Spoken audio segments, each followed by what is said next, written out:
Hello guys welcome back to my channel. आज मेरो plus टूको साथीहरूसँग मेरो रियुनियन थियो। अनि त्यसको लागि म रेडी भइरहेको थिएँ। अनि रेडी हुँदा यो ब्लस आई स्याडोहरू लगाइरहेको थिएँ अहिले। अनि यो अलि यसो मिलाएँ। अनि त्यो मिलाइसकेपछि यसो हाइलाइटर टल्किनको लागि अब यसो टल्किनु पऱ्यो नि त। त्यो टल्किनको लागि यो हाइलाइटर लगाएको। अनि गालामा ब्लस पनि लगाएँ।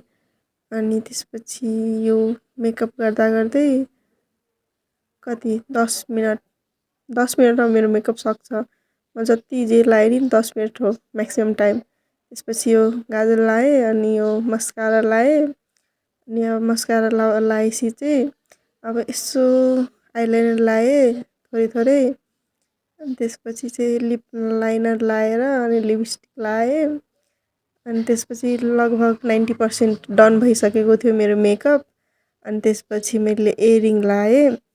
इयरिङ भन्नाले पनि एयर टप थियो। टप लगाएँ अनि टप लगाइसकेपछि चाहिँ यो ओठमा अलि मिलेको थिएन त्यो यसो मिलाएँ हातले। अनि लगभग 90%मा रेडी भइसकेको छु। अनि त्यसपछि माथिबाट फेरि लिप ग्लोस लगाएँ। अनि लिप ग्लोस लगाइसकेपछि अब कपाल कोर्नु लास्ट स्टेप थियो। अनि कपाल कोरेँ मैले। म यो साथीहरूसँग चाहिँ लगभग 6-7 सालपछि नै भेट्यो। मेरो प्लस टूको साथीहरू थियो। हामी सबैजना काठमाडौँमै बसिरहेको थियौँ। त्यही पनि कस्तो टाइम स्केड्युल तिनटैजनाको मिल्थेन। हाम्रो ग्रुपमा एउटा अझै केटी थियो सुजिता मगर भन्ने, त्यो अहिले जापानमा छ। त्यसो बाहेक चाहिँ सबैसँग भेट्यौँ। अनि आज मेरो यो निकिता श्रेष्ठ भन्ने साथीको बर्थडे पनि थियो। अनि हामी यहाँ धारारा रेस्टुरेन्टमा गयौँ सेलिब्रेट गर्नको लागि। हामी 4जना मात्रै भएकोले हामीले एउटा सानो मिनी केक लगेको थियौँ। अनि यो मिनी केक काट्यौँ सुरुमा।